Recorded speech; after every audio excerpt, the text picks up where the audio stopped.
یہ ایک دفعہ کی بات ہے کہ ایک دور دراز کے سلطنت میں ایک ظالم شہزادی کا راج تھا۔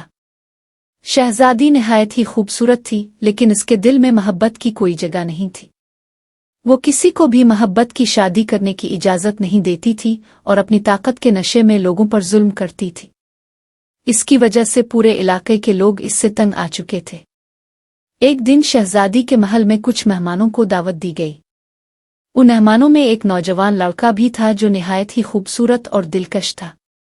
لڑکے کی شکل و صورت نے شہزادی کا دل مو لیا۔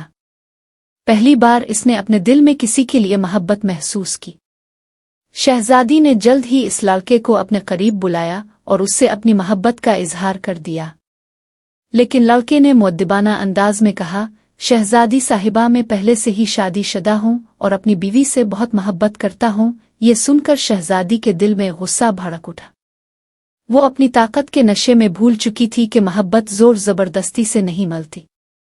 شہزادی نے لڑکے کو حکم دیا کہ وہ اپنی بیوی کو چھوڑ دے اور اس سے شادی کر لے، اور اس کے عوض وہ اسے من مانگی دولت دینے کو تیار تھی۔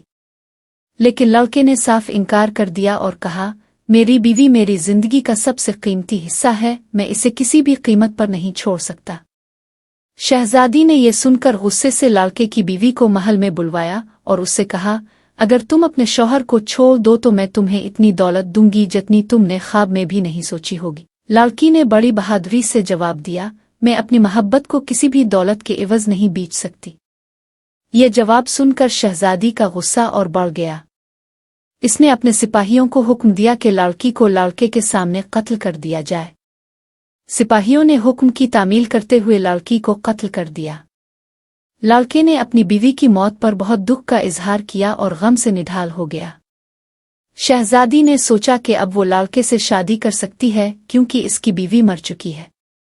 اس نے لڑکے سے شادی کرنے کی خواہش کا اظہار کیا، لیکن لڑکے نے دکھ بھری آواز میں کہا، تم نے میری محبت کو قتل کیا ہے، میں تم سے کبھی محبت نہیں کر سکتا۔ شہزادی نے جب دیکھا کہ لڑکا اپنی محبت کی موت کے بعد بھی اس کے قریب نہیں آ رہا تو اس نے ایک اور ظالمانہ قدم اٹھایا۔ اس نے لڑکے کو بھی محل میں قتل کروا دیا تاکہ وہ اس کی محبت کے بغیر کسی اور کے پاس نہ جا سکے۔ آخر کار شہزادی اپنی ظالمانہ فطرت کی وجہ سے اکیلی رہ گئی۔ محل کے ایک گوشے میں وہ اور لڑکا مردہ حالت میں پائے گئے۔ محل کی دیواریں ان کی محبت اور ظلم کی داستان سناتی رہی۔ شہزادی کا انجام نہایت عبرتناک ہوا۔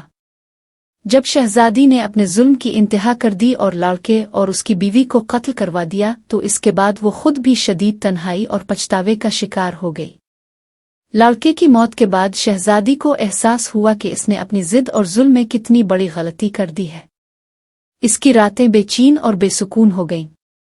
وہ ہر وقت لڑکے کی محبت بھری آنکھیں اور اس کی بیوی کے آخری لمحات کو یاد کرتی رہتی۔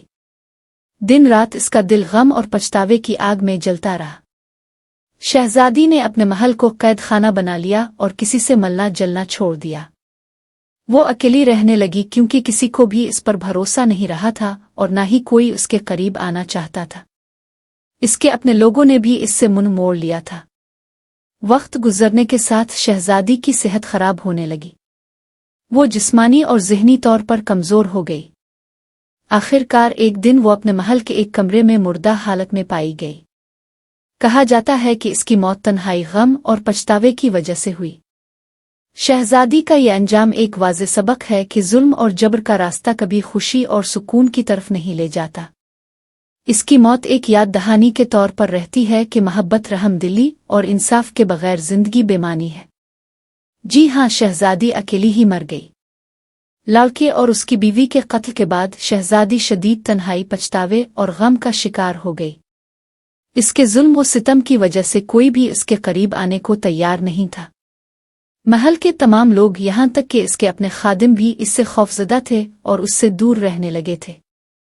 جب شہزادی کی صحت بگڑنے لگی اور وہ ذہنی طور پر بھی کمزور ہو گئی تب بھی اس کے آس پاس کوئی نہیں تھا جو اس کی دیکھ بھال کر سکے، اس کے دکھ درد کو باندھ سکے۔